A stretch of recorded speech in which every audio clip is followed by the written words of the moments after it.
नमस्ते, यहाँहरु सम्पूर्णलाई स्वागत छ नेपाल अनलाइन स्कुलको युट्युब च्यानलमा र हामी नेपाल आर्ट्स बैंक सहायक द्वितीयको दोस्रो चरणको लिखित परीक्षाको बारेमा पढ्न गइरहेका छौं र लिखित परीक्षामा पनि दुईवटा पेपरहरु रहेको छ, प्रथम पत्र र द्वितीय पत्र गरी हामी चाहिँ आज यो भिडियोमा छलफल गर्न गइरहेका छौं। रिटन एक्जामको फर्स्ट पेपरमा चाहिँ पर्दछ बैंकिङ र यसै अन्तर्गत पर्ने विभिन्न हामीले 6 वटा च्याप्टरहरुमा चाहिँ अध्ययन गर्नुपर्ने हुन्छ। तपाईलाई म थोरै जानकारी गराउन चाहन्छु। यो रिटन एक्जामको लागि चाहिँ फर्स्ट र सेकेन्ड पेपर गरी दुईवटा पेपरहरुमा हामीले पढ्नुपर्ने हुन्छ। फर्स्ट पेपरमा चाहिँ बैंकिङ, लेखा अनि गणित र कम्प्युटर पढ्नुपर्छ भने यो सेकेन्ड पेपरमा चाहिँ अर्थशास्त्र, त्यसपछि व्यवस्थापन अनि बैंकिङ कानून र नीतिहरु चाहिँ पर्दछ है। र फर्स्ट र सेकेन्ड पेपर भनेको चाहिँ जम्मा 100 पूर्णाङ्कको चाहिँ आउने गर्छ। समय भनेको चाहिँ 3 घण्टा नै छ। यो डिटेलमा चाहिँ तपाईले अघिल्लो भिडियोहरुमा हेर्नु होला, सिलेबसको भिडियो छ त्यसमा चाहिँ हेर्न सक्नुहुन्छ डिटेलमा है। र आज चाहिँ हामी विशेष गरी तपाईले थाहा पाइसक्नु भएको छ, मैले जानकारी गराइसकेकी छु।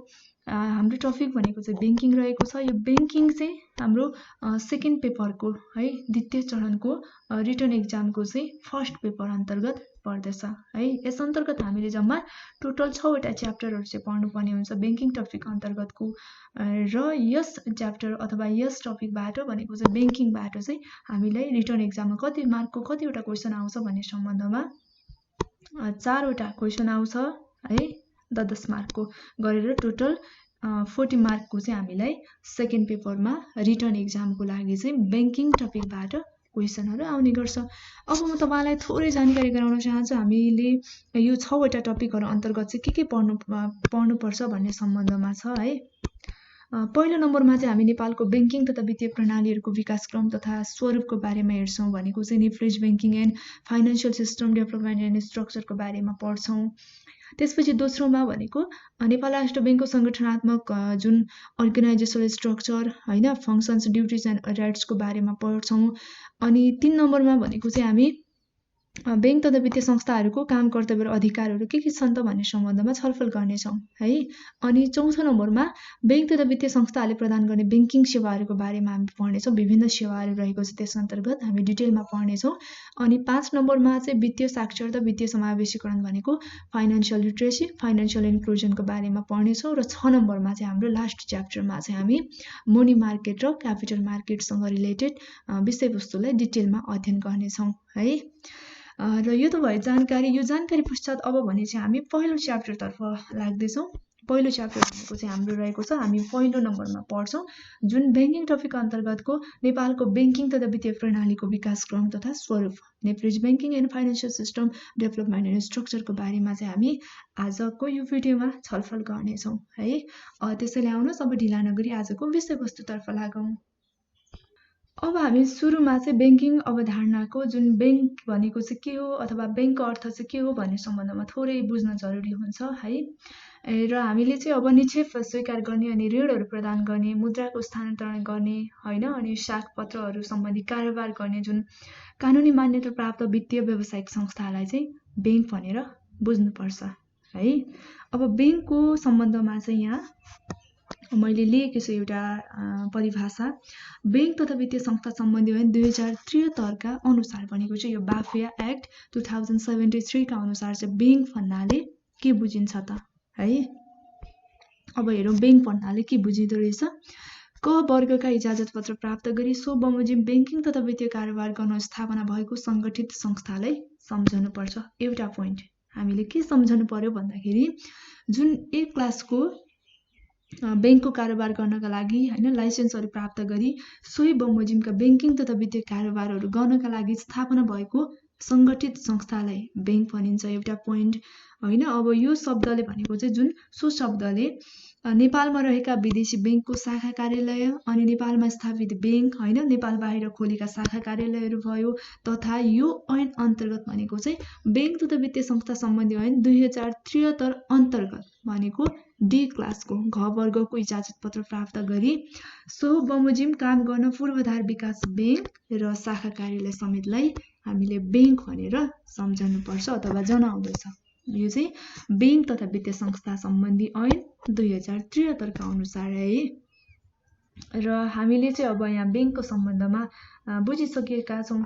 अब यति भइसकेपछि हामीले कस्तो संस्थालाई चाहिँ ब्याङ्क भन्ने त भन्ने सम्बन्धमा चाहिँ कसरी बुझ्नुपर्छ भने रुपैयाँहरू जम्मा लिने, ऋण लगानी गर्ने, होइन, चेक सटै गर्ने, नगद स्थानान्तरण गर्ने अथवा सागको कारोबार सञ्चालन गर्ने वित्तीय संस्थालाई चाहिँ ब्याङ्क भनेर सम्झनुपर्छ अथवा बुझ्नुपर्छ। यो सब भयो ब्याङ्कको सम्बन्धमा थोरै कन्सेप्ट। अब यसपछि चाहिँ हामी ब्याङ्कको प्रकारहरू हेर्नेछौँ। ब्याङ्कको प्रकारहरू के रहेको छ त? टाइप्स अफ ब्याङ्क रहेको छ है। अब हामी यहाँ अन्य ब्याङ्कहरूसहित जम्मा 7वटा यसको टाइप्सहरू चाहिँ हेर्नेछौँ। अब सुरुमा चाहिँ हामी यो ब्याङ्कलाई चाहिँ अब ब्याङ्कको उद्देश्य, कारोबारहरूको प्रकृति, होइन, अनि क्षेत्र समेतका आधारमा चाहिँ विभिन्न प्रकारमा चाहिँ वर्गीकरण गर्न सकिन्छ। यसरी हामी 7 प्रकारमा हेर्नेछौँ आजको यो भिडियोमा चाहिँ। विशेष गरी पहिलो नम्बर 1मा चाहिँ हामी केन्द्रीय ब्याङ्क भनेको सेन्ट्रल ब्याङ्कको सम्बन्धमा थोरै बुझौँ। अब सेन्ट्रल ब्याङ्क भनेको चाहिँ कस्तो प्रकारको ब्याङ्क हो भन्दाखेरि कुनै पनि देशको मौद्रिक प्रणालीको सञ्चालन गर्ने तथा ब्याङ्किङ प्रणालीको चाहिँ सबैभन्दा उच्च निकाय भनेको चाहिँ केन्द्रीय ब्याङ्क हो अथवा सेन्ट्रल ब्याङ्क हो है। अब यसले चाहिँ के गर्छ भन्दा देशको सम्पूर्ण वित्तीय गतिविधिहरूलाई नियन्त्रण र परिचालन गर्ने गर्छ। अब नेपालको हकमा चाहिँ केन्द्रीय ब्याङ्क कुन हो त भन्दाखेरि नेपालको हकमा चाहिँ एनआरबी, नेपाल राष्ट्र ब्याङ्क नेपालको केन्द्रीय ब्याङ्क हो है।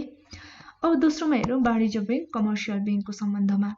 अब विभिन्न कारोबारहरू निक्षेप स्वीकार गर्ने, होइन, कर्जा प्रवाह गर्ने अनि जमानतहरू जारी गर्ने, विप्रेषण, वैदेशिक विनिमय, कारोबार लगायतका विभिन्न साख सिर्जना गर्ने ब्याङ्कहरू चाहिँ के हुन् भन्दाखेरि वाणिज्य ब्याङ्क हो अथवा कमर्सियल ब्याङ्क हो। अब कमर्सियल ब्याङ्कहरूमा चाहिँ एमबिएल भयो, होइन, बिओके, ब्याङ्क अफ काठमाडौँ आदि इत्यादि जुन ए क्लासको ब्याङ्कहरू चाहिँ पर्ने गर्दछ। अहिले हालसम्म चाहिँ ए क्लासको ब्याङ्कहरू 27वटा रहेको छ। यो डेटाहरू चाहिँ तपाईँले एक्जाम लेख्न जानुभन्दा अगाडि, होइन, केही दिन अगाडि चाहिँ हेर्नुभयो भने एकदमै आधिकारिक हुनेछ है। त्यसैले यो एक्जाम लेख्न जानुभन्दा केही दिन अगाडि हेर्नु होला यो ब्याङ्कहरू कति छ, ए क्लासको, बी क्लासको, सी क्लासको, होइन, जुन चाहिँ अब डेटाहरू चाहिँ कति चेन्ज भइरहेको हुन्छ, होइन। त्यही भएर यो चाहिँ एक्जामको बेलामा हेर्नु चाहिँ एकदमै उपयुक्त हुन्छ है। अब हामी तेस्रोमा हेर्छौँ विकास ब्याङ्क, डेभलपमेन्ट ब्याङ्कको सम्बन्धमा।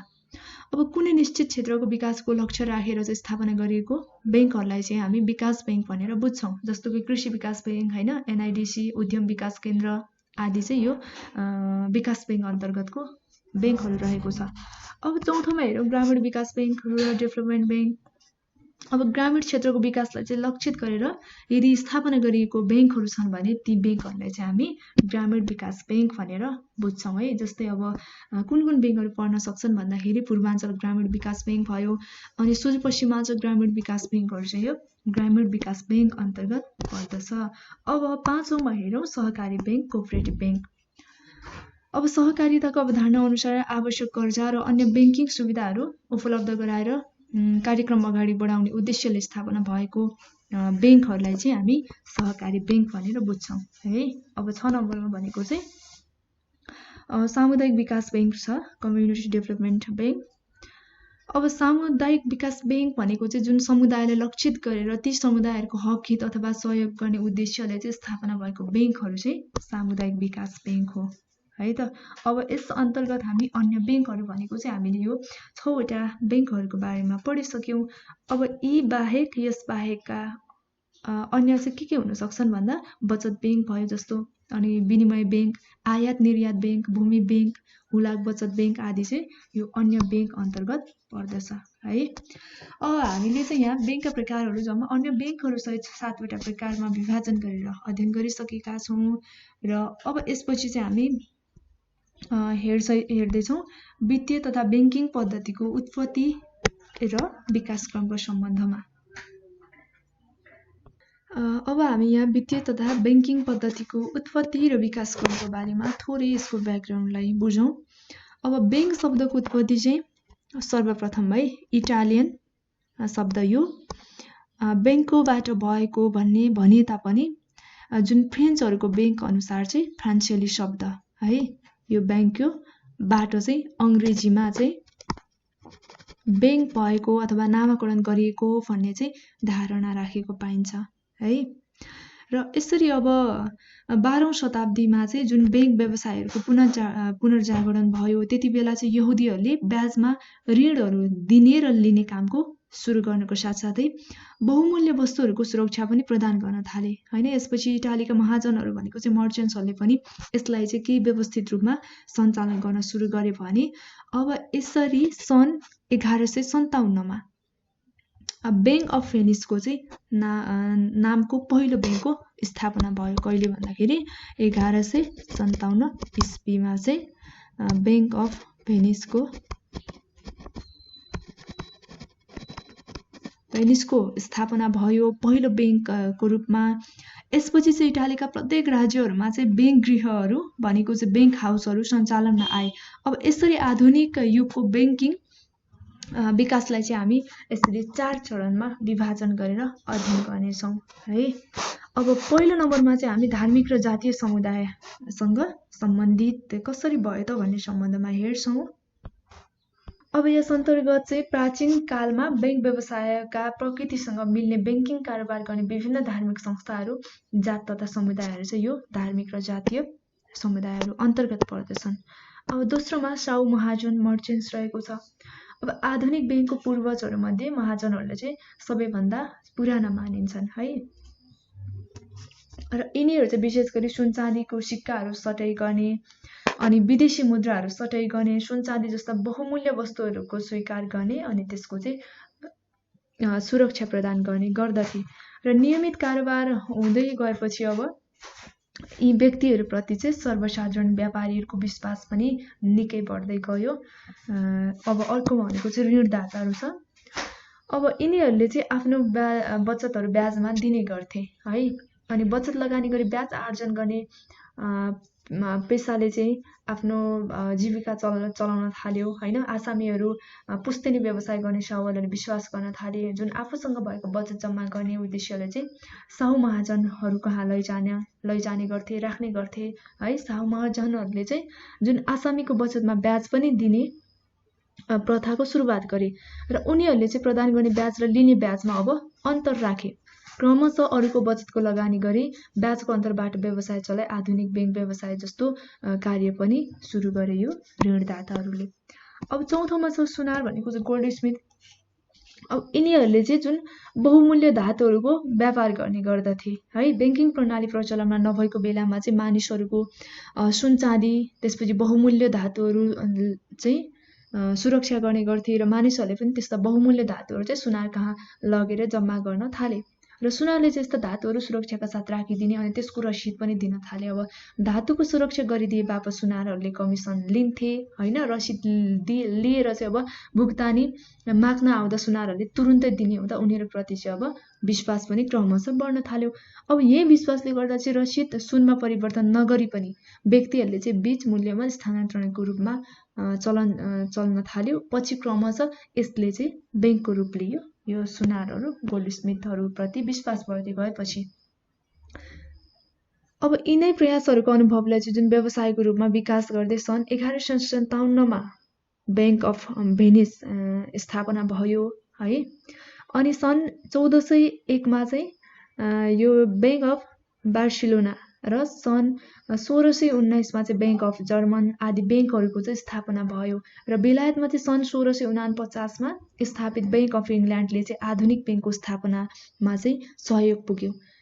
र 19औं शताब्दीतिर आएर चाहिँ संसारका सबै देशहरूमा वाणिज्य बैंकहरूको स्थापना गरिए र हाल आएर चाहिँ संसारका सबै देशमा आन्तरिक लगानी, बाह्य लगानी तथा आन्तरिक र बाह्य संयुक्त लगानीमा बैंकहरू चाहिँ स्थापना भएका छन्।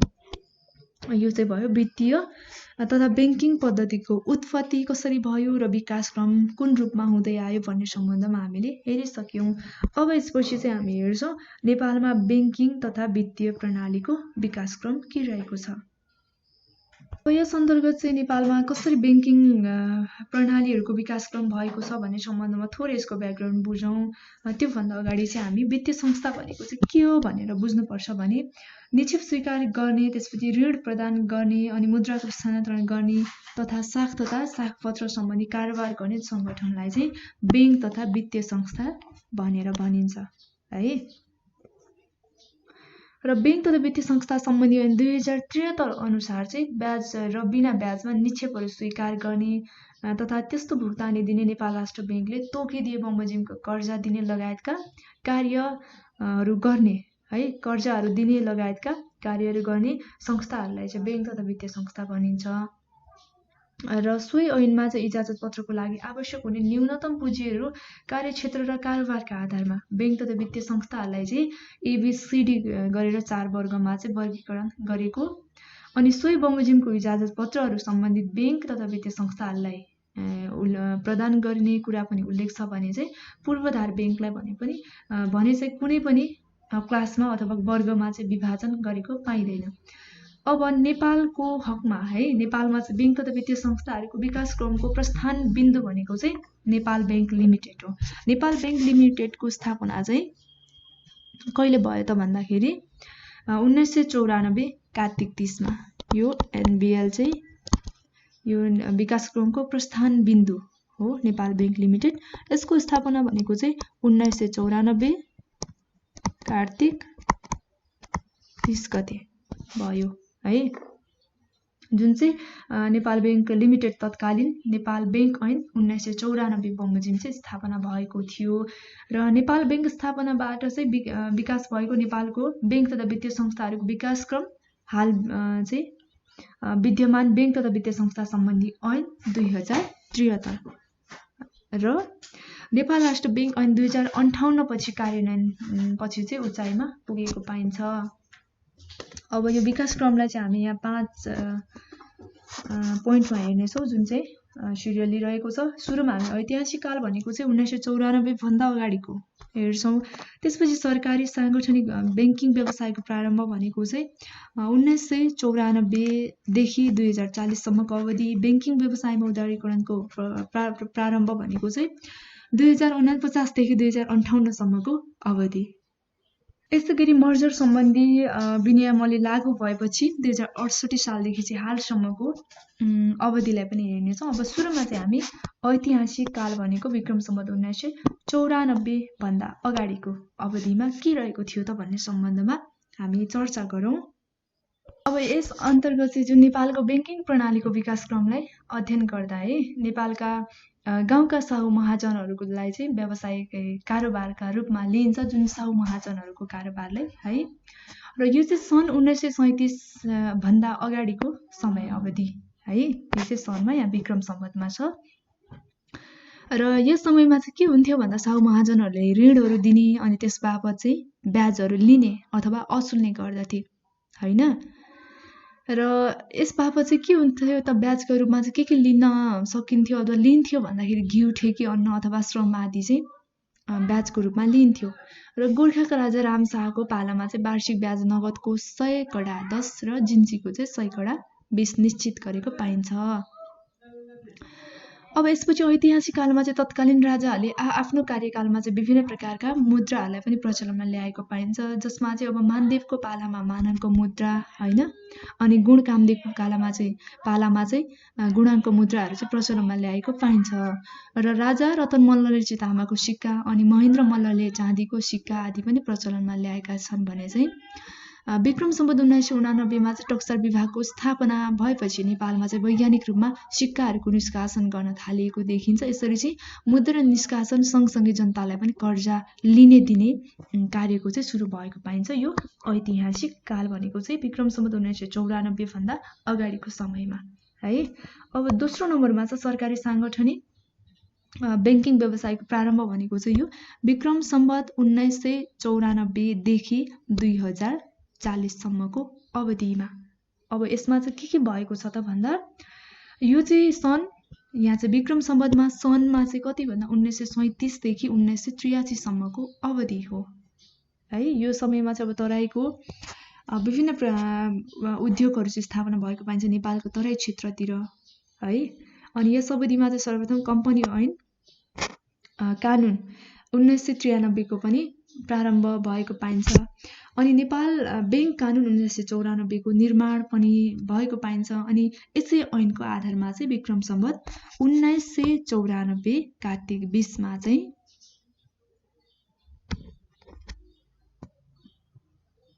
नेपाल बैंक लिमिटेडको स्थापना भएको छ। र यो बैंकमा चाहिँ सरकारी 51% सरकारी चाहिँ है, अनि अर्को सर्वसाधारणको चाहिँ 49% को लगानीमा चाहिँ स्थापना भएको छ नेपाल बैंक लिमिटेड। र स्थापनाको बखत चाहिँ नेपाल बैंकले केन्द्रीय बैंकको भूमिका पनि खेलेको थियो है। र अब नेपाल राष्ट्र बैंकले चाहिँ सर्वप्रथम 2016 फागुन 7 गते 2016 फागुन 7 गते चाहिँ रु 1, 5, 10 र 100 गरी 4 दरका नोटहरू चाहिँ निष्कासनमा ल्याइएको पाइन्छ है। अनि त्यसपछि चाहिँ नेपालमा बैंकिङ प्रणालीमा केही नयाँ बैंकहरू जस्तै अब नेपालको औद्योगिक विकास बैंक ऐन 2016 अन्तर्गत 2016 साल असार 1 गते चाहिँ नेपाल औद्योगिक विकास निगम NIDC को स्थापना भयो। अनि बैंकिङ प्रणालीमा उदय भएको जुन विशिष्टीकरणको अवधारणालाई अझ अगाडि बढाउनको लागि तत्कालीन सहकारी ऐन 2016 बमोजिम सहकारी बैंकको स्थापना चाहिँ विक्रमसम्म 2016 मा गरियो।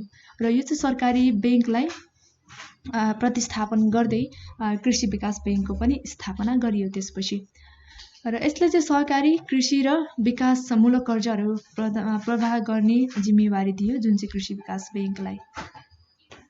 र अब यसरी विक्रम सम्वत 1994 देखि 2040 सम्म आइपुग्दा झन्डै 5 दशकको अवधिमा चाहिँ नेपालमा एकवटा केन्द्रीय बैंक है, एकवटा चाहिँ केन्द्रीय बैंक, त्यसपछि नेपाल राष्ट्र बैंक अनि सरकारी स्वामित्वमा 2वटा वाणिज्य बैंकहरूमा चाहिँ नेपाल बैंक लिमिटेड र राष्ट्रिय वाणिज्य बैंक है, अनि निश्चित उद्देश्य रहेका अरू 2वटा विकास बैंकहरूमा चाहिँ कृषि विकास बैंक र नेपाल औद्योगिक विकास निगमको पनि स्थापना भयो। यो चाहिँ कहिले भन्दा सरकारी साङ्गठनिक बैंकिङ व्यवसायको प्रारम्भ 1994 देखि 2020 सम्मको अवधिमा।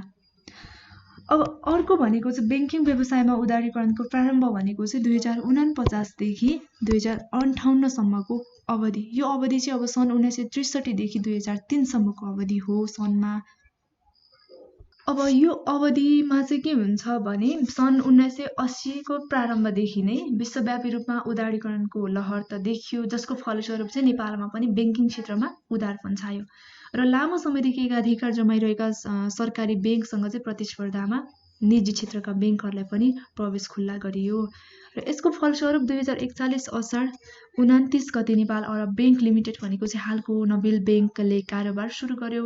त्यस्तै 2042 चैत्र 16 गते नेपाल को हालको चाहिँ नेपाल इन्भेस्टमेन्ट बैंक लिमिटेडको पनि स्थापना भयो है। यसरी नै निजी क्षेत्रको बैंकहरूको स्थापना क्रमशः चाहिँ हुँदै गयो, जसको फलस्वरूप चाहिँ बैंक लिमिटेडहरूको चाहिँ हिमालयन बैंक लिमिटेडको स्थापना पनि भयो 2050 सालतिर।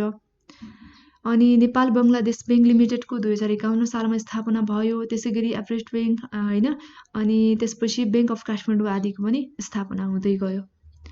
र 2049 सालमा चाहिँ सर्वप्रथम नेपालमा नेपाल हाउसिङ डेभलपमेन्ट फाइनान्स कम्पनीको स्थापना भई वित्तीय कम्पनीको पनि स्थापना सुरु भयो। यसै गरी पूर्वाञ्चल विकास ग्रामीण बैंकको स्थापनापछि नेपालमा वित्त कम्पनी र लघु कर्जाहरू प्रवाह गर्ने छुट्टै संस्थाको पनि प्रारम्भ भयो अथवा स्थापना भयो। र अब यसरी नेपाली लगानीकर्ताहरूको पूर्ण लगानीमा 2057 सालमा माछापुच्छ्रे बैंक लिमिटेड, 2055 सालमा नेपाल औद्योगिक तथा वाणिज्य bank limited, Siddhartha bank limited, Lakshmi bank limited आदि बैंकहरूको चाहिँ स्थापना भयो। र यसरी अब निजी संयुक्त लगानीको बैंक तथा वित्तीय संस्थाहरू चाहिँ खोल्ने क्रम जारी रहे त्यसपछि चाहिँ। र यो भनेको चाहिँ विक्रम सम्वत 2049 देखि 2058 सम्मको अवधिमा। अब अर्को भनेको चाहिँ खुला बैंकिङ व्यवसायको विकास भनेको विक्रम सम्वत 2059 देखि 2068 सम्मको अवधि। यो अवधि चाहिँ सन् 2004 पछिको अवधि हो। यस अवधिमा चाहिँ बैंक तथा वित्तीय संस्थाहरूको क्षेत्रमा खुला अवधारणाको विकास भयो। अनि विक्रम सम्वत 2060 मा चाहिँ बैंक तथा वित्तीय संस्था सम्बन्धी अध्यादेश 2059 स्वीकृत पनि भई लागू गरियो। र यो अध्यादेश लागू भएपछि चाहिँ विगतमा बैंक तथा वित्तीय संस्थाहरू सम्बन्धी सबै ऐनहरू खारिज भए र सबै वित्तीय संस्थाहरूले चाहिँ एउटै प्रारूपभित्र आएर काम गर्न थाले। र यसले ब्याङ्किङ क्षेत्रमा नयाँ अवधारणाको विकास त गर्यो र ब्याङ्किङ जगतलाई चाहिँ युनिभर्सल ब्याङ्किङ सिस्टमको प्रारम्भ गर्ने अवसर पनि प्रदान गर्यो। साथसाथै वित्तीय बजार कार्यक्षेत्र भएको सबै निकायहरूले क ख ग र घ भनेर वर्गीकरण गरी ब्याङ्क भन्ने शब्द क श्रेणीको निकायले मात्रै लेख्न पाउने व्यवस्था पनि गर्यो। र यसरी सन् 2004 सालपछि 2014सम्म आइपुग्दा नेपालको वित्तीय क्षेत्रमा विस्तार आउने क्रम चाहिँ जारी रह्यो। फलस्वरूप वित्तीय क्षेत्रहरू क्रमशः सघन र प्रगाढ हुँदै पनि गयो। यस अवधिमा चाहिँ 16वटा वाणिज्य ब्याङ्कहरू अनि 83वटा विकास ब्याङ्क अनि 35वटा वित्तीय संस्थाहरू र 11वटा लघु वित्त कम्पनी गरेर जम्मा 145वटा ब्याङ्क तथा वित्तीय संस्थाहरूको चाहिँ स्थापना भएको पाइन्छ। यो खुला ब्याङ्किङ व्यवसायको विकास क्रमको भनेको चाहिँ विक्रमसम्म 2059 देखि 2068 सम्मको अवधिमा है। अब पाँचौँमा चाहिँ हामी हेर्छौँ मर्जर सम्बन्धी विनियमले लागू भएपछि 2068 देखि हालसम्मको अवधिमा के भयो त भन्ने सम्बन्धमा आर्थिक उदारीकरण, खुकुलो इजाजत नीति अनि स्वदेशी लगानीकर्ताको उत्साहमा भएको वृद्धिका कारणले गर्दा देशमा ब्याङ्क तथा वित्तीय संस्थाहरूको स्थापना तीव्र रूपमा हुन थाल्यो। यसरी देशमा द्रुत गतिमा ब्याङ्क तथा वित्तीय संस्थाहरूको स्थापनाले गर्दा अब देशको आवश्यकता र अर्थतन्त्रको आकारले पनि थेक्न नसक्ने अवस्था चाहिँ सृजना भयो हैन। धेरै मात्रामा ब्याङ्क तथा वित्तीय संस्थाहरूको स्थापना हुन पुग्यो, जसको फलस्वरूप चाहिँ के भयो भन्दा सहरी क्षेत्रमा अत्याधिक ब्याङ्क र ब्याङ्कका शाखाहरू स्थापना हुन थाल्यो, जसले गर्दा अस्वस्थ प्रतिस्पर्धा भयो भने अब ग्रामीण क्षेत्रमा चाहिँ अधिकांश भागमा ब्याङ्किङ सेवाहरू नै पुग्न सकेनन्। यसरी अत्याधिक प्रतिस्पर्धाले गर्दा ब्याङ्क तथा वित्तीय संस्थाहरूमा चाहिँ विविध समस्याहरू पनि देख्न थाल्यो अथवा उत्पन्न हुन थाल्यो। अब यसपछि चाहिँ के गर्यो नेपाल राष्ट्र ब्याङ्कले भन्दा दर्जनभन्दा बढी वित्तीय संस्थाले समस्याग्रस्त भनेर पनि घोषित गर्नु पर्यो। यो मर्जर सम्बन्धी विनियमले लागू भएपछि भनेको 2068 देखि हालसम्मको अवधिमा। र यसै अवधिमा चाहिँ देशमा रहेका अत्याधिक ब्याङ्क तथा वित्तीय संस्थाहरूको सङ्ख्या पनि घटाउनको लागि मर्जर सम्बन्धी विनियमावली 2068 पनि कार्यान्वयनमा ल्याउनुको साथसाथै ब्याङ्क तथा वित्तीय संस्था स्थापना गर्न चाहिने चुक्ता पुँजी पनि बढाइयो, जसले गर्दा पहिला स्थापना भएका ब्याङ्क तथा वित्तीय संस्थाहरूले पुँजीको मात्रा बढाउनु पर्ने दबाब आयो अथवा उनीहरूलाई दबाब भयो। फलस्वरूप चाहिँ धेरै ब्याङ्क तथा वित्तीय संस्थाहरू मर्जरमा जान बाध्य भए। यो अवधिमा भनेको यो मर्जर सम्बन्धी विनियमले 2068 लागू भएपछि है। र यस अवधिको पहिलो वर्ष 2069मा चाहिँ 21वटा ब्याङ्क तथा वित्तीय संस्थाहरू मर्जर भएर जम्मा 10वटा संस्थामा चाहिँ सीमित रह्यो है। र यो विनियमले कार्यान्वयन भएपछि चाहिँ कतिपय ब्याङ्क तथा वित्तीय संस्थाहरू खारेजीमा परेको अनि मर्ज भएका हस्तान्तरणोन्नति भएको अनि रिजोल्युसन भएको कारणले गर्दा 2075 चैत्र मसान्तसम्ममा चाहिँ जम्मा 28वटा वाणिज्य ब्याङ्क, कमर्सियल ब्याङ्क है, त्यसपछि 32वटा चाहिँ विकास ब्याङ्क, डेभलपमेन्ट ब्याङ्क, त्यसै गरी 24वटा वित्त कम्पनी र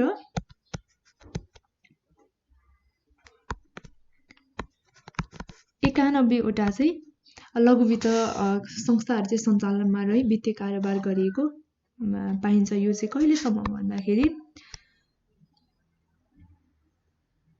2075 चैत्र मसान्तसम्मको डेटा रहेको छ है यो। र हामीले यसरी नेपालमा ब्याङ्किङ तथा वित्तीय प्रणालीको विकासक्रम कसरी भएको छ भन्ने सम्बन्धमा हामीले विभिन्न विकासक्रमलाई पनि हेरिसकेका छौँ।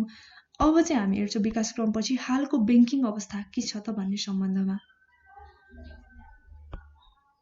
अब हालको ब्याङ्किङ अवस्थाको बारेमा चाहिँ हामी नेपालमा खुला उदार एवं बजारमुखी रणनीति अवलम्बन भएपछि वित्तीय क्षेत्रमा सङ्ख्यात्मक वृद्धि र कारोबारमा पनि वृद्धि भएको छ है।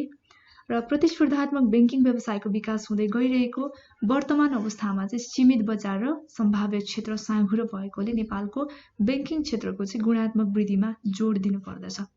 र नेपालको ब्याङ्किङ क्षेत्रलाई चाहिँ नेपाल राष्ट्र ब्याङ्कले क ख ग घ यानि कि ABCD गरेर 4 वर्गमा 4 क्लासमा चाहिँ वर्गीकरण गरेको छ।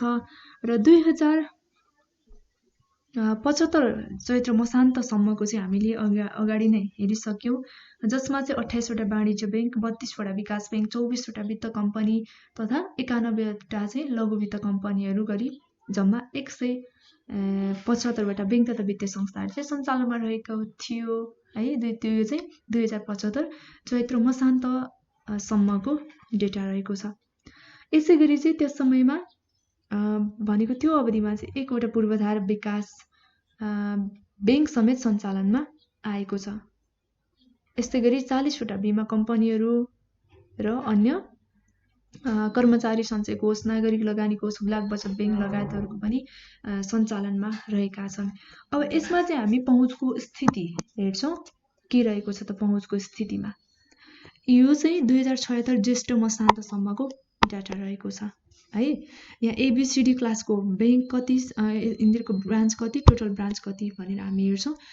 यो 76 ज्येष्ठ मसान्तसम्मको अवधिमा चाहिँ A क्लासको बैंकको ब्रान्च भनेको चाहिँ 3539 थियो भने B क्लासको 1250, C क्लासको 250 र D क्लासको चाहिँ 3570 गरेर जम्मा 8564वटा ब्रान्चहरू चाहिँ रहेको छ। अथवा हामीले 753 स्थानीय तहमध्ये बुझ्नुपर्ने भनेको बैंकिङ सेवा अथवा बैंकिङ ब्रान्चहरू पुगेको भनेको 732 तहमा चाहिँ वाणिज्य बैंकहरूको उपस्थिति पुगेको छ।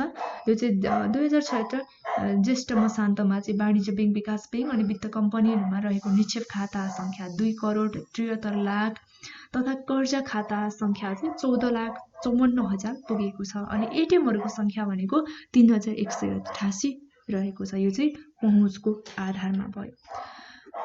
अब अर्को हामी हेर्छौँ पुँजी वृद्धि र मर्जर के रहेको छ त भन्ने सम्बन्धमा। यो विक्रम सम्वत 2068 सालबाट चाहिँ विधिवत रूपमा सुरु भएको मर्जर प्रक्रिया आर्थिक वर्ष 2072-73 मा चाहिँ नेपाल राष्ट्र बैंकले चुक्ता पुँजी बढाउने नीति अवलम्बन पश्चात अझ व्यापकता पाएको छ है। तोकिएको चुक्ता पुँजीहरू पुर्याउन बैंक तथा वित्तीय संस्थाले गाभ्ने र प्राप्ति सम्बन्धी प्रक्रिया सुरु भए पश्चात 2076 असारसम्ममा चाहिँ कुल 171वटा बैंक तथा वित्तीय संस्थाहरू मर्जर र प्राप्ति प्रक्रियामा सामेल भई जम्मा कतिवटा भयो त भन्दाखेरि 128वटा संस्थाहरूको चाहिँ इजाजत खारेज भई 42वटा खारेज भयो। यसको चाहिँ यो के भयो भन्दाखेरि 128वटा संस्थाहरूको इजाजत चाहिँ खारेज भयो। त्यसपछि 171बाट 128 को खारेज गरेर जम्मा 42वटामा कायम भएको छ। यो चाहिँ पुँजी वृद्धि र मर्जरसँग सम्बन्धित। अब अर्को भनेको चाहिँ बैंकिङ ऐन नियमको परिमार्जन। बैंकिङ ऐन नियमको परिमार्जन अन्तर्गत चाहिँ अब समय सापेक्ष परिमार्जन गर्ने क्रममा नेपाल राष्ट्र बैंकले नेपाल राष्ट्र बैंक ऐन 2058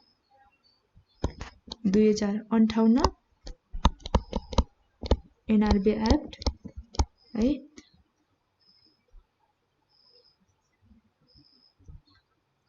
त्यसै गरी बैंकिङ कसुर तथा सजाय ऐन 2064, यो चाहिँ बैंकिङ कसुर तथा सजाय ऐन 2064 व्यवस्थापिका संसदबाट संशोधन भएको छ भने बैंक तथा वित्तीय संस्था सम्बन्धी ऐन 2063 लाई चाहिँ बैंक तथा वित्तीय संस्था सम्बन्धी ऐन 2073 ले प्रतिस्थापन गर्यो। अब सुरुमा बैंक तथा वित्तीय संस्था सम्बन्धी ऐन 2063 लाई उनले प्रतिस्थापन गर्यो। बैंक तथा वित्तीय संस्था सम्बन्धी ऐन 2073 ले प्रतिस्थापन गरेको छ र भुक्तानी फर्स्योट ऐन 2075 लागू भएको छ। त्यसपछि यो चाहिँ बैंकिङ ऐन नियमको परिमार्जनको सम्बन्धमा हामीले हालको बैंकिङ अवस्थाको बारेमा हेर्यौं। अब यसपछि चाहिँ हामी वित्तीय प्रणालीका कार्य र महत्त्वलाई हेर्छौं के रहेको छ। यस सम्बन्धमा हामी विभिन्न पोइन्टमा चाहिँ हेर्नेछौँ। 1 मा बचतमा प्रोत्साहन, 2 मा बचत परिचालन, 3 मा मध्यस्थताको रूपमा कार्य गर्नु, 4 मा जोखिमको वितरण, 5 मा लगानीमा वृद्धि, 6 मा भनेको नीतिगत उपकरण उपलब्ध गराउने र 7 मा भनेको आर्थिक वृद्धिका बारेमा हामी अध्ययन गर्नेछौँ। र वित्तीय प्रणालीका कार्य र महत्त्व अन्तर्गत हामी पहिलो नम्बरमा चाहिँ बचतमा प्रोत्साहनको बारेमा पढ्नेछौँ। अब यो बचतमा प्रोत्साहन अन्तर्गत चाहिँ वित्तीय मध्यस्थताको रूपमा रहेको वाणिज्य बैंक, विकास बैंक तथा अन्य वित्तीय संस्थाहरूले चाहिँ सर्वसाधारणसँग रहेका ससानो पुँजीहरूलाई ब्याज दिने व्यवस्था गरेर प्रोत्साहन गर्न थाल्यो। फलस्वरूप चाहिँ लगानीका लागि पुँजी स्रोतको जम्मा हुन गयो। यो चाहिँ बचतमा प्रोत्साहन भनेको सर्वसाधारणलाई आफूसँग भएको पुँजीलाई चाहिँ कहीँ जम्मा गरेर त्यसको ब्याज दिने व्यवस्था गरेर चाहिँ बचत गराउने व्यवस्था गरेर बचतमा चाहिँ प्रोत्साहन गर्न थाल्यो। अब 2 नम्बरमा छ बचत परिचालन। अब वित्तीय प्रणाली अन्तर्गत अर्थतन्त्रमा उपलब्ध बचतलाई वित्तीय मध्यस्थताको सहायताले उत्पादनशील कार्यको लागि चाहिँ निश्चितताका आधारमा आर्थिक क्षेत्रमा सदुपयोग अथवा वितरण गर्ने गरिन्छ र जसको फलस्वरूप बचत गर्ने व्यक्ति अथवा संस्थाहरूले चाहिँ उचित प्रतिफलको रूपमा ब्याज प्राप्त गरी वित्तीय सम्पत्तिको मात्रामा पनि वृद्धि हुन जान्छ। यो चाहिँ बचत परिचालन। अब तेस्रोमा भनेको मध्यस्थताको रूपमा कार्य गर्नु। अब वित्तीय प्रणालीले सर्वसाधारणसँग छरिएर रहेको सानो रकमहरूलाई एकीकृत गर्दा पुँजी निर्माण गर्दछ भने यस्तो पुँजीलाई चाहिँ अर्थतन्त्रका विभिन्न आवश्यक क्षेत्रहरूमा परिचालन गरेर वित्तीय मध्यस्थताको रूपमा कार्य गर्ने काम गर्छ। अर्को चौथोमा भनेको जोखिमको वितरण। वित्तीय प्रणालीले वित्तीय कारोबारमा उत्पन्न हुन सक्ने जोखिमहरूलाई चाहिँ धेरै लगानीकर्ता अथवा बचतकर्ताहरूका बीचमा वितरण गरेर जोखिमको मात्रालाई न्यूनीकरण गर्दछ है। अब 5औं नम्बरमा हेरौँ लगानीमा वृद्धि। वित्तीय प्रणाली अन्तर्गत अब वित्तीय मध्यस्थ गर्ने संस्थाहरूले विभिन्न उपकरणहरूको माध्यमद्वारा चाहिँ पर्याप्त मात्रामा वित्तीय साधनहरू एकत्रित गरेर चाहिँ लगानीमा वृद्धि गर्ने काम पनि गर्दछ। अब 6औंमा भनेको नीतिगत उपकरण उपलब्ध गराउने। अब देशमा आर्थिक विकास र सन्तुलनका लागि चाहिँ आर्थिक स्थिरता महत्त्वपूर्ण तत्त्व हो र वित्तीय प्रणालीको देशमा जुन वित्तीय प्रणालीले चाहिँ देशमा आर्थिक स्थिरताहरू कायम गर्नका लागि विभिन्न प्रकारका नीतिगत उपकरणहरूलाई चाहिँ उपलब्ध गराउने गर्दछ र अर्थतन्त्रमा आउने उतार चढावले गर्दा अर्थतन्त्रको उत्पादन, रोजगार, आय तथा मूल्य जस्ता महत्त्वपूर्ण पक्षहरूमा नकारात्मक प्रभाव पर्दछ अथवा पारिरहेको हुन्छ भने चाहिँ यस्तो प्रकारको नकारात्मक प्रभावहरूलाई नियन्त्रण गर्न सरकारद्वारा वित्तीय प्रणालीको सहयोगमा वित्तीय नीति, मौद्रिक नीति, खास नीति जस्ता अन्य आवश्यक नीतिहरू तर्जुमा र कार्यान्वयन गर्ने गरिन्छ। यो चाहिँ नीतिगत उपकरणहरू उपलब्ध गराउने कार्य अन्तर्गत। अब 7औं नम्बरमा चाहिँ आर्थिक वृद्धि। आर्थिक वृद्धिमा चाहिँ वित्तीय प्रणालीको विकासले बचत तथा लगानीहरू वृद्धि हुन्छ र साधनहरूको उपयुक्त क्षेत्रमा परिचालन हुन गई लगानी प्रवर्धन र उत्पादनहरू वृद्धि, त्यसपछि रोजगारीमा वृद्धि, आयमा वृद्धि, बचतमा वृद्धि हुनका साथसाथै आर्थिक विकास तथा विकास पनि तीव्र रूपमा हुन जान्छ। आर्थिक विकास पनि यस्तै तीव्र रूपमा हुन जान्छ र हामीले यहाँ भनेको वित्तीय प्रणालीको कार्य र महत्त्वहरूको बारेमा छलफल गरिसकेका छौँ। अब यसपछि चाहिँ वित्तीय प्रणालीको विशेषताहरू हेरौँ। यसको विशेषताहरू के रहेको छ। अब हामी यहाँ विशेष गरी 10 वटा विशेषतालाई विधागत रूपमा हेर्नेछौँ। पहिलो विशेषता भनेको चाहिँ यो अन्तर सम्बन्धित सेवा तथा क्रियाकलापको समूह हो है। अर्को 2 नम्बरमा भनेको चाहिँ यो प्रणाली अर्थतन्त्रमा बचतकर्ताको पैसालाई ऋणकर्तामा हस्तान्तरण गर्न सहयोग गर्ने कार्य हो, यसको विशेषता। अर्को 3 नम्बरमा भनेको चाहिँ यो स्थानीय, राष्ट्रिय र अन्तर्राष्ट्रिय स्तरमा रहेको हुन्छ। 4 नम्बरमा छ यस अन्तर्गत वित्तीय संस्थाहरू, वित्तीय बजार र वित्तीय उपकरणहरू पर्दछन्। 5 नम्बरमा यसको मूल्य उद्देश्य, त्यसपछि यसको मुख्य उद्देश्य भनेको चाहिँ के हुन्छ भन्दा पुँजी निर्माण गर्ने अनि लगानी वृद्धि गरेर चाहिँ नाफामा वृद्धि गर्नु हो है। 6 नम्बरमा भनेको अर्को विशेषता के छ भने यसले चाहिँ व्यापार व्यवसायलाई पुँजी निर्माणमा सहयोग पुर्याउँछ, पुँजी निर्माण गर्ने काममा हेल्प गर्छ यसले। 7 नम्बरमा छ यसले बचतकर्ता, सेवर एन्ड ऋणकर्ता बीचको मध्यस्थताको काम गर्ने भएकोले यसलाई चाहिँ के भनिन्छ भन्दा वित्तीय मध्यस्थकर्ता पनि भनिन्छ, जुन चाहिँ बचतकर्ता र ऋणकर्ता बीचको मध्यस्थताको काम गर्ने भएकोले। 8औं नम्बरमा छ यसले आर्थिक विकास र जनताको जीवनस्तर वृद्धिमा सघाउ पुर्याउँछ। एउटा आर्थिक विकासमा, अर्को भनेको चाहिँ जनताको जीवनस्तर वृद्धि गर्नमा सहयोग पुर्याउँछ। यो पनि एउटा वित्तीय प्रणालीको विशेषता हो। 9 नम्बरमा छ यसले जोखिमहरूलाई विभिन्न क्षेत्रमा दक्षतापूर्वक बाँडफाँड गरेर जोखिम कम गर्नमा पनि सहयोग गर्छ भने 10 मा चाहिँ यसले विभिन्न नियमनकारी संस्थाहरूका माध्यमबाट लगानीकर्ता बचतकर्ताको हक हितको रक्षा अथवा सुरक्षा पनि गर्ने काम गर्छ र हामीले यहाँ 10 वटा हेरिसकेका छौँ जुन चाहिँ वित्तीय प्रणालीको विशेषताहरू रहेको छ। अब विशेषताहरूपछि चाहिँ वित्तीय प्रणालीको संरचना के रहेको छ यसको स्ट्रक्चर हेर्नेछौँ। अब वित्तीय प्रणालीको चाहिँ संरचना अन्तर्गत अथवा वित्तीय प्रणाली भन्नाले चाहिँ यस्तो पुँजीलाई जनाउँछ जसले चाहिँ पुँजीहरूलाई बचतकर्ताबाट लगानीकर्ता र ऋण मागकर्तासम्म चाहिँ विनिमय गर्न सहयोग गर्छ। अर्थात् ऋण माग गर्ने र ऋण उपलब्ध गराउने दुई पक्षहरू बीचको कोष आदान प्रदान गराउने संयन्त्र चाहिँ वित्तीय प्रणाली हो। र वित्तीय प्रणाली अन्तर्गत चाहिँ मुख्यतया जम्मा 3 अङ्गहरू पर्छन्। एउटा भनेको चाहिँ वित्तीय संस्थाहरू भयो। वित्तीय संस्थालाई पनि हामी विभिन्न भागमा अध्ययन गर्नेछौँ बाँडेर। अब वित्तीय संस्थाहरूमा चाहिँ बैंक, बीमा, स्टक तथा शेयर बजारहरू पर्दछन् भने अर्को भनेको चाहिँ वित्तीय उपकरण सम्पत्तिमा चाहिँ बैंक नोटहरू, शेयर, ट्रेजरी बिल, बोन्ड आदि पर्दछ। अनि अर्को भनेको वित्तीय बजारमा चाहिँ मुद्रा बजार, ओटिसी बजार आदि पर्दछ। अब यसमा चाहिँ हामी सुरुमा हेर्छौँ वित्तीय संस्था। यो वित्तीय संस्थालाई पनि दुई भागमा विभाजन गरिन्छ है। एउटा निक्षेपमुखी, अर्को भनेको चाहिँ गैर निक्षेपमुखी।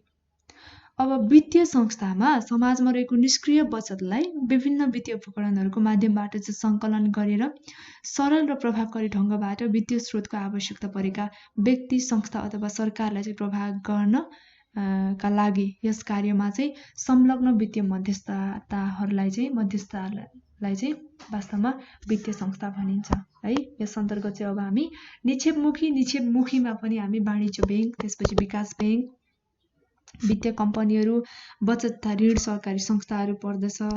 अनि अर्को गैर निक्षेपमुखी, यसमा अन्तर्गत चाहिँ बीमा कम्पनीहरू भयो, सञ्चय कोष भयो, पारस्परिक कोष, सामूहिक कोष र लगानी ब्याङ्किङहरू चाहिँ पर्दछ। अब अर्को 2 नम्बरमा रहेको छ वित्तीय बजार, फाइनेन्शियल मार्केट। यसमा चाहिँ मुद्रा बजार र पुँजी बजार पर्दछ। अब समाजमा रहेको बचत रकमहरूलाई सङ्कलन गरेर उचित ठाउँमा पुँजीहरू परिचालन गर्नका लागि सहयोग पुर्याउने संयन्त्र चाहिँ वित्तीय बजार हो है। अर्थात् वित्तीय उपकरणहरू, प्रतिभूतिहरू खरिद बिक्री गर्न चाहने क्रेता र विक्रेता बीचमा चाहिँ सम्पर्क कायम गराएर प्रतिभूतिहरूको हस्तान्तरण गर्नका लागि यस कार्यमा सहयोग पुर्याउनु चाहिँ के हो त भन्दाखेरि वित्तीय बजार हो। अब यसको प्रमुख उद्देश्य भनेको चाहिँ प्रतिभूतिहरूको जुन उचित मूल्य निर्धारण गर्नु अनि सस्तो, सुलभ र कम लागतमा चाहिँ प्रतिभूतिहरूको हस्तान्तरण अथवा विनियोजन गर्नु, त्यसका साथसाथै अर्थतन्त्रमा तरलता प्रदान गर्नु हो है। र वित्तीय बजारलाई चाहिँ हामी यसरी दुई भागमा अध्ययन गरेर पढ्छौँ। एउटा चाहिँ पुँजी बजार मुद्रा बजार, मनी मार्केट छ। अर्को भनेको चाहिँ दोस्रोमा पुँजी बजार, क्यापिटल मार्केट छ। अब मुद्रा बजार चाहिँ व्यवसाय सङ्घ संस्थालाई आवश्यक हुने कार्यशील पुँजीहरू अथवा 1 वर्षभन्दा कम अवधिको समयका लागि चाहिँ ऋण उपलब्ध गराउने वित्तीय बजारलाई चाहिँ यो मुद्रा बजार भनिन्छ है। अर्को भनेको चाहिँ पुँजी बजार, क्यापिटल मार्केट। अब यसमा चाहिँ 1 वर्ष अथवा सोभन्दा बढी परिपक्व अवधि भएका प्रतिभूतिहरूको खरिद बिक्रीमा संलग्न बजारलाई चाहिँ पुँजी बजार भनिन्छ। यो भयो वित्तीय बजारको सम्बन्धमा। अब अर्को भनेको चाहिँ वित्तीय उपकरण, सम्पत्ति, सेवाहरूमा हामी पढ्छौँ। अब कुनै पनि देशको सरकार अथवा स्थानीय निकाय, सङ्गठित संस्थाहरूले चाहिँ वित्तीय आवश्यकताहरू पुरा गर्ने उद्देश्यले गर्दा निष्कासन गर्ने सेयर भयो है। अनि डिभेन्चर, यसै गरी ट्रेजरी बिल है। अनि बोन्ड, चेक बैंक, ऋण प्रतिपत्र, नगद जम्मा आदि चाहिँ यो वित्तीय उपकरणहरू बढी प्रचलनमा रहेको छ। यो वित्तीय उपकरणहरू अन्तर्गत पर्ने उपकरणहरू भयो यो चाहिँ। र अब यसपछि चाहिँ हामी नेपालको वित्तीय प्रणालीको संरचनालाई एउटा चार्टबाट चाहिँ हामी हेर्नेछौँ है। र नेपालको वित्तीय प्रणाली अन्तर्गत चाहिँ ब्याङ्किङ क्षेत्र अनि गैर ब्याङ्किङ वित्तीय क्षेत्र, बिमा, पुँजी बजार र सहकारी संस्थाहरू चाहिँ पर्छन्। यसलाई चाहिँ अब हामी यो चित्रबाट हेर्नेछौँ है। र नेपालको वित्तीय प्रणालीको संरचना छ। यसमा भनेको चाहिँ के छ भन्दा एउटा वित्तीय संस्थाहरू भयो, अर्को भनेको बिमा, अनि पुँजी बजार र सहकारी संस्थाहरू भयो। अब यस अन्तर्गत के पर्दछन् त भन्ने सम्बन्धमा पनि हेरौँ।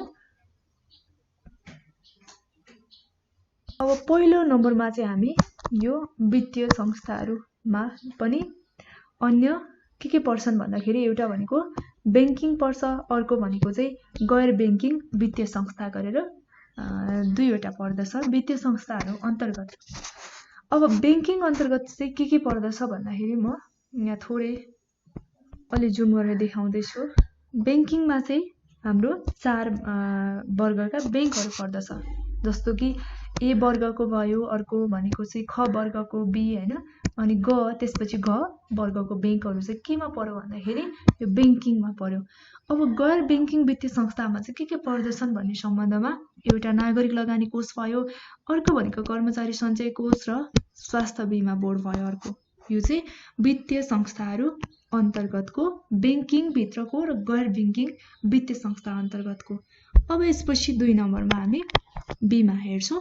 बीमामा चाहिँ के छ भन्दाखेरि एउटा जीवन बीमा भयो, अनि निर्जीवन बीमा भयो, अनि पुनः बीमा भयो, 3वटा बीमाहरू पर्दछ है।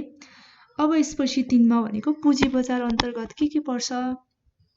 पुँजी बजारमा चाहिँ एउटा धितो पत्र विनिमय भयो, अनि सूचीकृत कम्पनी, मर्चेन्ट बैंकिङ, शेयर दलाल, अनि सीडीएस, अनि deposit member, credit rating agencies आदि चाहिँ यो पुँजी बजार अन्तर्गत पर्दछ भने अब सहकारी संस्थाहरूमा चाहिँ के पर्छ भन्दाखेरि बचत तथा ऋण सहकारी, अर्को सीमित बैंकिङ, अनि त्यसैगरी कारोबार गर्नका लागि गैर सहकारी संस्थाहरू, कारोबार गर्ने गैर सहकारी संस्थाहरू पनि केमा पर्यो भन्दाखेरि यो 4 को सहकारी संस्थाहरू अन्तर्गत पर्छ। अब यसरी हामीले यो चित्रबाट त हेरिसकेका छौं, जुन चाहिँ वित्तीय संस्थाहरू अन्तर्गतको पनि बैंकिङ, त्यसपछि गैर बैंकिङ वित्तीय संस्थाहरू अन्तर्गत पर्ने अन्य संस्थाहरू है। अनि बीमा भित्र पनि हामीले पर्ने बीमाहरूलाई हेर्यौं, पुँजी बजार भित्र पर्ने विभिन्न विषयवस्तुलाई हेर्यौं, अनि सहकारी संस्थाहरू अन्तर्गत पर्ने विभिन्न सहकारी र बैंकिङ संस्थाहरूलाई हेरिसकेका छौं। र अब यसरी बैंकिङ क्षेत्रको नियमन तथा सुपरिवेक्षण केन्द्रीय बैंकको रूपमा रहेको नेपाल राष्ट्र बैंकले गर्दछ। र बैंकिङ क्षेत्रलाई चाहिँ हामीले यसरी क ख ग घ गरेर चाहिँ 4 वर्गमा विभाजन गरेको बैंकिङ उत्पादन तथा सेवाहरू प्रदान गर्नका लागि अनुमति दिएको छ। यसरी 4 वर्गमा विभाजन गरेर र क वर्गलाई वाणिज्य बैंक, अनि ख वर्गलाई विकास बैंक, र ग वर्गलाई वित्तीय कम्पनी, त्यसैगरी घ वर्गलाई चाहिँ लघु वित्त संस्था भनेर वर्गीकरण गरिएको छ है। अब बीमा संस्थामा चाहिँ इन्सुरेन्स बोर्डले जीवन बीमा, निर्जीवन बीमा तथा यो पुनर्बीमालाई चाहिँ राखिएको छ, नियमन गर्दछ। अब पुँजी बजार अन्तर्गत है, जुन चाहिँ पुँजी बजार अन्तर्गत चाहिँ धितोपत्र विनिमय बजार, अनि यो मर्चेन्ट बैंकर्स म्युचुअल फन्ड आदिहरू पर्दछ। र गैर बैंकिङ वित्तीय संस्थाहरू अन्तर्गत हामीले यहाँ गैर बैंकिङ वित्तीय संस्थाहरू अन्तर्गत चाहिँ नागरिक लगानी कोष, कर्मचारी सञ्चय कोष, त्यसैगरी स्वास्थ्य बीमा बोर्डहरू आदि पर्दछ। र सहकारी समाज अन्तर्गत बचत तथा ऋण सहकारी संस्थाहरू पर्दछ भनेर हामीले यहाँ पढिसक्यौं, जुन चाहिँ बचत तथा ऋण सहकारी संस्था र सीमित बैंकिङ कारोबार गर्नको लागि इजाजत पत्र गैर सहकारी संस्थाहरूमा चाहिँ पर्दछ। यसरी अब विभिन्न संस्थाहरू फरक फरक ऐन, नियम अथवा कानुनहरूद्वारा चाहिँ नियमन तथा निर्देशित भई आफ्नो कार्य सञ्चालन गरिरहेका छन्। यो चाहिँ नेपालको वित्तीय प्रणालीको संरचना हामीले अध्ययन गरिसकेका छौं। आजको यो भिडियोमा चाहिँ हामीले बैंकिङ टपिक अन्तर्गतको नम्बर 1 मा रहेको नेपालको बैंकिङ तथा वित्तीय प्रणालीको विकासक्रम तथा स्वरूप टाइटलबाट चाहिँ हामीले बैंकको अर्थ बुझ्यौं है। त्यसपछि बैंकको प्रकारहरूको बारेमा अध्ययन गरिसकेका छौं, अनि वित्तीय तथा बैंकिङ पद्धतिको उत्पत्ति र विकासक्रम कसरी भयो भनेर विभिन्न विकासक्रममा हामीले हेर्यौं। एउटा भनेको ऐतिहासिक काल विकास क्रम भनेको चाहिँ एउटा विक्रम सम्वत 1994 भन्दा अगाडिको हेर्यौं, अनि सरकारी सांगठनिक बैंकिङ व्यवसायको प्रारम्भमा 1994 देखि 2040 सम्मको अवधि हेर्यौं भने अर्को बैंकिङ व्यवसायमा चाहिँ उदारीकरणको प्रारम्भ 49 2000 देखि 2058 सालसम्मको अवधिलाई हेरिसकेका छौं। अनि खुल्ला बैंकिङ व्यवसाय भनेको चाहिँ 2059 देखि 68 सम्मको अवधि, अनि मर्जा सम्बन्धी विनियमले लागू भएपछि 2068 देखि हालसम्मको अवधि जुन चाहिँ विकासक्रमहरूको आधारमा हेरिसकेका छौं। अनि विभिन्न बैंकिङ अवस्थाहरू पनि हेर्यौं, हालको के रहेको छ भन्ने सम्बन्धमा है। त्यसपछि भनेको चाहिँ हामीले वित्तीय प्रणालीका कार्य र महत्त्वहरूलाई हेऱ्यौँ अनि यसको विशेषताहरू पनि हेऱ्यौँ अनि वित्तीय प्रणालीको संरचना सँगसँगै हामीले नेपालको वित्तीय प्रणालीको संरचना पनि अन्त्यमा हेरिसकेका छौँ र यो सँगसँगै हामीले पहिलो नम्बरको चाहिँ पढिसकेका छौँ र आजको भिडियो यति नै। अर्को भिडियोमा चाहिँ म नम्बर 2 मा रहेको नेपाल राष्ट्र बैंकको संगठनात्मक स्वरूप, काम, कर्तव्य र अधिकारसँग सम्बन्धित भिडियो लिएर उपस्थित हुनेछु। आजलाई तपाईँ सम्पूर्णलाई धेरै धेरै धन्यवाद। हवस् त, नमस्ते।